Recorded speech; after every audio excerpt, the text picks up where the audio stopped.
سے سننے کے لیے ان کے گھر تک سفر کرتا۔ اس زمانے میں سفر آسان نہیں تھے، اور عرب کی گرمی بھی آپ کو معلوم ہے، گرمی کی شدت اور گرم ہوائیں، جی گرد و غبار، اس کے باوجود چلتے چلتے ان کے گھر پہنچتے، اور جب معلوم ہوتا کہ وہ صاحب تو ابھی گھر میں آرام کر رہے ہیں تو جاتے ہی دروازہ نہیں کھٹکھٹاتے تھے، بلکہ فرماتے ہیں کہ میں ان کے دروازے پہ لیٹ جاتا تھا، اپنی چادر کا سرہانہ بنا کر لیٹ جاتا تھا، اور گرم ہوائیں مجھ پہ چلتی، گرد و غبار بھی پڑتا رہتا، لیکن میں ادباً ان کو بلاتا نہیں تھا، تا وقت کہ وہ خود جاگتے اور اپنے کسی کام سے باہر نکلتے تو وہاں حدیث پوچھتا تھا۔ جب وہ باہر نکلتے مجھے اس حال میں پڑا دیکھتے تو کہتے اے رسول اللہ کے چچا زاد بھائی کیسے آنا ہوا؟ تو میں اپنی غرض بیان کرتا کہ آپ کے پاس فلاں حدیث ہے، اس کو سننے کے لیے آئے۔ کہا آتے ہی آپ نے مجھے بلا کیوں نہیں لیا، یا آپ وہاں سے پیغام بھیجتے تو میں خود آپ تک آ جاتا، آپ تو آقا کے چچا زاد بھائی ہیں۔ کہا نہیں، علم کا تقاضا اور ادب یہ ہے کہ استاد کے پاس جایا جائے، اور یہ کہ اس کے آرام میں خلل بھی نہ ڈالا جائے، تو اس لیے میرا ہی حق تھا میں آپ کے پاس آتا، اور اس کے لیے خیر بڑے ادب احترام کے ساتھ انہوں نے علم حاصل کیا، ہم تک پہنچایا، اللہ تعالیٰ ان سے کروڑوں رحمتیں ان پہ نازل فرمائے، ہماری طرف سے جزائے خیر عطا فرمائے ان کو۔ تو ابھی جو ان کا قول میں نے ذکر کیا تو کسی صاحب نے عبداللہ ابن عباس سے پوچھا کہ عبداللہ یہ تو بتائیں کہ ایک آدمی ہے اس کے اعمال کم ہیں، نیکیاں تھوڑی سی ہیں اور گناہ بھی تھوڑے سے ہیں، نیکیاں بھی کم ہیں گناہ بھی کم ہیں، تو آپ کی نظر میں یہ آدمی زیادہ اچھا اور پسندیدہ ہے یا وہ آدمی کی جس کی نیکیاں بھی زیادہ ہیں لیکن گناہ بھی زیادہ ہیں؟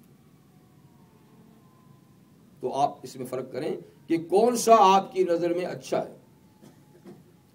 تو عبداللہ ابن عباس فرماتے تھے کہ لا عادل بالسلامہ، گناہوں سے سلامتی اور گناہوں سے بچنے کے برابر میں کسی چیز کو نہیں سمجھتا۔ نیکی کم ہو یا زیادہ کوئی بات نہیں، لیکن گناہ نہ ہو۔ جو آدمی جتنا گناہوں سے بچے گا وہ فائدے میں ہے، وہ فائدے میں۔ تو حضرت عبداللہ ابن عباس رضی اللہ عنہ نے ہمیں ایک بات بتائی، اور وہ بات یہ ہے کہ فرائض جو اللہ نے مقرر کیے ہیں وہ تو ہیں، ان کو تو چھوڑنے کا سوال ہی نہیں پیدا ہوتا۔ فرائض، واجبات، سنن مؤکدہ یہ تو لازمی چیزیں ہیں۔ آگے سنن مستحبہ جن کو ہم نفل کہتے ہیں، تو نفلی عبادات کے مقابلے میں فرماتے ہیں کہ گناہوں کا کم ہونا زیادہ اہمیت کا حامل ہے،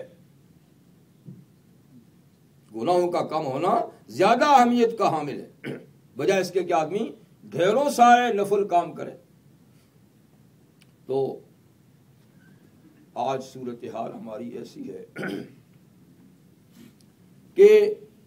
کوئی مقدس مہینہ آتا ہے، کوئی مقدس رات آتی ہے، کوئی مقدس دن آتا ہے، تو ہمارے دیندار طبقہ اس شوق کا اظہار کرتے ہیں اور سوال کرتے ہیں کہ جناب فلاں مہینے میں کیا عبادت ہونی چاہیے، کیا نفلی روزے رکھیں، کیا نفلی نمازیں پڑھیں، کیا وظیفہ پڑھیں، کیا تسبیحات پڑھیں۔ یہ بھی ایک طرح کا شوق ہے اور اچھی بات ہے، تو پوچھتے ہیں کہ یہ کام کریں، یہ کام کریں، لیکن اس کا کبھی کسی نے نہیں پوچھا کہ ہم نے کیا چھوڑنا چاہیے، کیا چھوڑنا چاہیے، اس کا سوال کبھی نہیں ہوتا۔ کیا کریں نوافل میں، اس کا سوال ضرور ہوتا ہے۔ وہ اس بات کی دلچسپی تو ہے کہ ایسے ایام اور ایسے مہینوں اور دنوں راتوں میں اور اوقات میں نفلی عبادات کریں جس میں ثواب زیادہ ملتا ہے، یہ جذبہ تو ہے اور قابل قدر ہے، اچھی بات ہے، لیکن اس سے زیادہ ضروری بات یہ ہے کہ گناہ چھوڑے جائیں۔ جہاں ایسے اوقات میں اعمال کا ثواب زیادہ ہوتا ہے تو اس کا بھی احساس ہونا چاہیے کہ گناہ کا وبال بھی زیادہ ہوتا ہے۔ تو گناہ چھوڑنے کا مطلب یہ کہ ابھی ہمارے دل میں جذبہ نہیں، لیکن نیکی کرنے کا کسی قدر میں جذبہ ہے۔ تو اس لیے آج میرا موضوع یہ ہے کہ میں یہ بتانا چاہتا ہوں اس حدیث اور آیت کے روح سے کہ سب سے زیادہ اہمیت نفل عبادت کے بجائے ترک معصیت کو ہے، گناہوں کے چھوڑنے کو۔ اس لیے کہ آپ نیک عمل اور گناہ کو اس مثال سے سمجھ سکتے ہیں کہ نفلی عبادات کی مثال ہے طاقتور دوا کی، یعنی ایسی دوا استعمال کرنا جس سے آدمی میں قوت اور طاقت زیادہ ہو، اور گناہ کی مثال ہے زہر کی۔ تو ایک شخص حکیم اور ڈاکٹر کے پاس جا کر کہے کہ جناب مجھے ایسی دوا دیجیے جس سے میری صحت، میری طاقت، میری قوت میں اضافہ ہو، تو بے شک آپ کو پتہ نہیں ایسی دوائیں ہیں تو ڈاکٹر اس کو دے دے، حکیم اس کو دے دے، لیکن اس دوا کے ساتھ ساتھ یا اس غذا کے ساتھ ساتھ جس سے آدمی میں قوت اور طاقت پیدا ہوتی ہے، صحت اچھی ہوتی ہے، اس دوا یا غذا کے ساتھ ساتھ اگر وہ زہر بھی باقاعدگی کے ساتھ کھاتا رہے تو فائدہ ہوگا یا نقصان ہوگا؟ زہر تو زہر ہے اور اس کا اثر تو قتل کا ہے،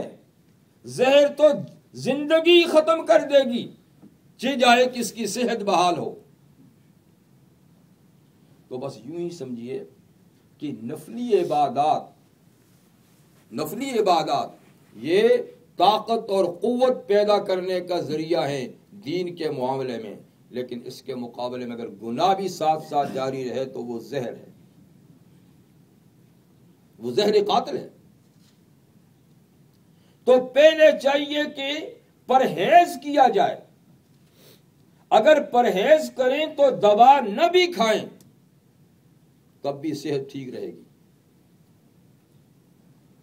یعنی دال روٹی آدمی کھاتا رہے لیکن کوئی ایسی منفی غذائیں یا دوائیں نہ کھائے جو صحت کے لیے مضر ہیں، تو سادہ روٹی اور سالن بھی ٹھیک ہے، کافی ہے صحت کے لیے، لیکن دوسری طرف سے مقوی غذائیں اور مقوی دوائیں کھائے اور ساتھ ساتھ مضر صحت چیزیں بھی استعمال کرتا رہے تو صحت کیا بنے گی، بلکہ وہ تو موت کی واقعہ ہو جائے گی۔ تو گناہ ایسی زہریلی چیزیں ہیں کہ اگر وہ ساتھ نیکیوں کے چلتی رہیں تو نیکیاں کیا فائدہ دیں گی۔ تو اس لیے عبداللہ بن عباس فرمایا کہ بھائی کہ کسی آدمی کے عمل کم ہیں نیک لیکن گناہ بھی کم ہیں، یہ اچھا ہے اس سے کہ جس کی نیکیاں زیادہ ہیں پر اس کے گناہ بھی زیادہ ہیں، یہ تو خطرناک چیز ہے۔ دراصل بات یہ ہے کہ ہمارے دل و دماغ سے گناہوں کی جو تباہ کن اثرات ہیں ان کے خیالات ذہن سے نکلے ہوئے ہیں، احساس ہی گناہ کی شدت کا اور اس کی تباہ کاریوں کا نہیں، اس لیے کہ اس دنیا میں گناہ کے اثرات کم ظاہر ہوتے ہیں اور اس کے منفی اثرات جوں جوں اس دنیا سے سفر آگے کی طرف جائے گا تو پھر پتہ چلے گا کہ یہ کتنی زہریلی چیز تھی اور کتنی تباہ کن چیز تھی، یعنی گناہ۔ دیکھیے مثال دیتا ہوں آپ کو کہ گناہوں میں ایک گناہ غیبت،